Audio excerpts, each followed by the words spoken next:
E por aí, então, já começamos a desenhar, né, já fica meio que intuído a questão que é o nosso tópico terceiro, a questão desses instrumentos de gestão, ou seja, nós devemos adotar uma postura que possamos rumar, migrar, trilhar da forma para o conteúdo. Ou seja, se pensarmos em instrumentos de gestão propriamente ditos, nós vamos encontrar plano de governo, que é aquele derivado de uma campanha política.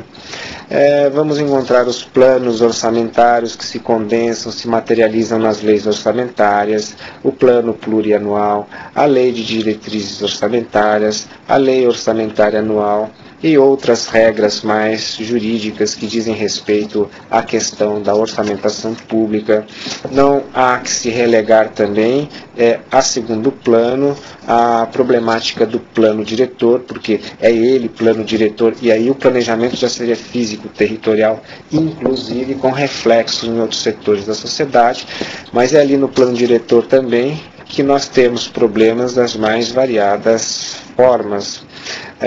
Esses, então, são alguns instrumentos que cito para dizer que, na verdade, esses instrumentos, eles permitirão essa visão ampla do gestor para que ele, ao menos mentalmente, no início, possa ter consigo os aspectos todos relativos ao seu trabalho, ao aspecto urbano, ao aspecto rural, ao aspecto industrial, aspectos relativos aos serviços. Os serviços não só serviços públicos, mas todos os serviços civis, os serviços comerciais, os serviços particulares e privados. As questões relativas à economia, as questões relativas ao político, questões sociais, culturais, ambientais, etc. Enfim, essa relação, ela é infinita ou quase que infinita.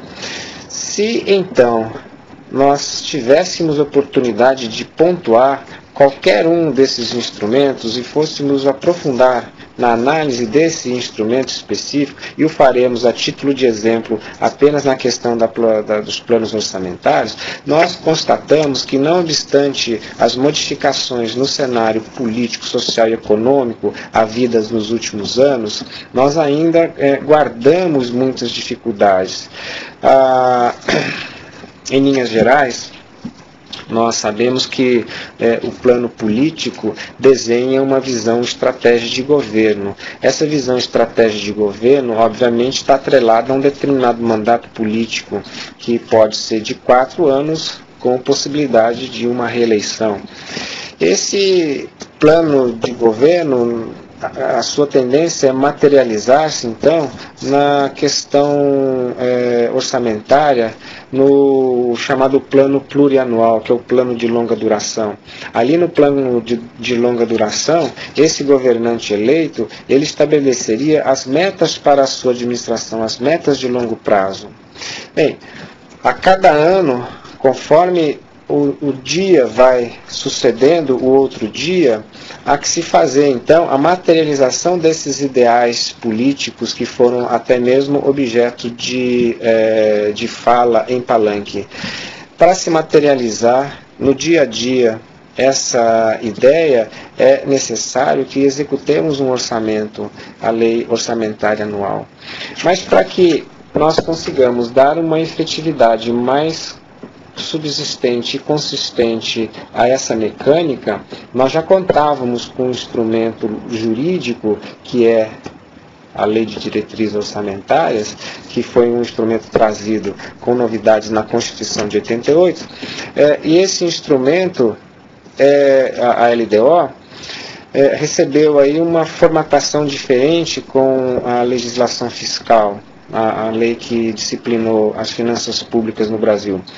Ali, então, nós temos diversos problemas ainda, exatamente porque conservamos no Brasil uma inflação legislativa, conservamos no Brasil a questão da importação da legislação, e isso aqui é extremamente grave, principalmente nos municípios, ou seja, muitas vezes, e é aquele problema da identidade a qual eu me referi, muitas vezes o município não legisla primariamente para o seu limite geográfico, ou seja, ele o faz formalmente, mas aquelas regras que estão sendo colocadas naquele cenário, naquele panorama, naquele quadro, são regras que se importam muitas vezes de um município vizinho, ou de um vereador que é conhecido, ou o prefeito esteve num congresso em algum outro lugar, algum outro estado, trouxe alguma novidade e muitas vezes quer fazer com que aquela roupa, embora uma roupa importada e bonita, ela caiba naquele local,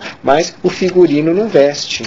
Então, nós temos com isso a criação de um descompasso, ou seja, muitas vezes temos essa legislação bonita importada, mas ela não veste para a localidade. E isso faz com que a legislação existente seja ineficiente, seja deficiente e que demande sempre complementações. Embora possamos também dizer que, na realidade, o campo legislativo do município é extremamente fértil. O campo de legislação local é um campo residual, nós bem o sabemos. O município ele legisla sobre o interesse local e ele pode suplementar, pode complementar, pode suprir as deficiências da legislação estadual e federal nos termos em que a legislação constitucional dispõe. Então, retornando àquela problemática específica dessa lei de meio, que é a lei de diretrizes orçamentárias, essa norma ela permitirá essa consistência entre o macro e o micro. Todavia, se nós não dermos essa consistência no município especificamente, nós teremos uma legislação totalmente deficiente. Exemplificativamente, há uma obrigatoriedade hoje de se estabelecer nas diretrizes de orçamento as metas e os riscos. Ora, o risco de um município não necessariamente será o risco de um outro município vizinho. Então, reforça a ideia de que a questão toda deve ser personalizada, deve guardar uma identidade inconfundível, de modo que o papel do gestor vai se evidenciando cada vez mais. Ou seja, nós precisaremos de, no mínimo, 5.600 gestores no Brasil, ou seja, no mínimo um para cada município, com ideias diferentes, com visões diferentes, com percepções diferentes, com formações igualmente diferentes.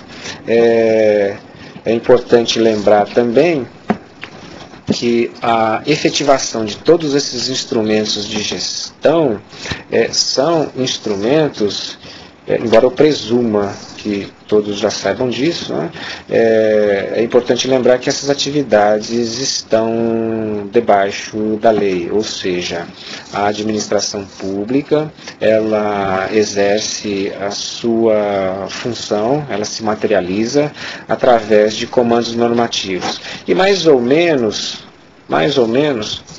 a autorização para que isso ocorra decorre da própria Constituição, decorre do princípio republicano, do princípio democrático. Ou seja, as pessoas elegem os seus representantes, transferem aos seus representantes parte do poder que detêm. Esses representantes já eleitos e reunidos em parlamentos elaboram as normas sobre as quais o governo se desenvolverá. E esse governo deveria se desenvolver no ritmo e no rumo determinado pela própria comunidade. Então, aqui também nós temos, de uma forma bem simplista, desenhado o círculo da representação. De qualquer modo, então, nós temos aqui ênfase àquilo que acontece no município, destacamos as potencialidades governativas, a multiplicidade das necessidades comunitárias e vimos agora alguns instrumentos de gestão, focando no seguinte sentido, ou seja, todo esse formato jurídico não servirá para efetivamente nada se ele não tiver uma relação de intimidade, de estreiteza com a realidade a qual ele se destina. Ou seja, se nós tivermos qualquer um desses planos, qualquer ação governativa, qualquer política pública desenvolvida que não guarde uma estreiteza com a realidade local, nós estaremos, vamos dizer assim, condenados de antemão ao insucesso. Isso é inevitável. Muito embora tenhamos, insisto, que perseguir a lei. Ou seja, a atividade toda deverá ser desenvolvida debaixo do princípio da legalidade. Não obstante, eu venha falando aí de princípio da legalidade, assim, é mais do que importante destacar que esses instrumentos hoje de gestão, eles terão, é claro, como base de atuação, esses princípios todos, ou seja, o princípio da legalidade, o princípio da transparência, o princípio da eficiência e outros princípios. Não dá para, fazendo essa parametrização, dizer qual princípio prepondera sobre o outro. O fato é que é possível desenhar-se essa estrutura sobre a qual a atividade de gerenciamento irá se desenvolver. E é evidente que essa base, nela está escrita, ou estão escritos todos esses princípios. O princípio da legalidade, ele sobressai também, mas nos dias de hoje, não há que se contentar com a simples legalidade, porque o aplicar a lei é muito pouco. Hoje já se quer uma atuação governativa extremamente transparente e o próprio desenvolvimento tecnológico é um facilitador para que isso ocorra.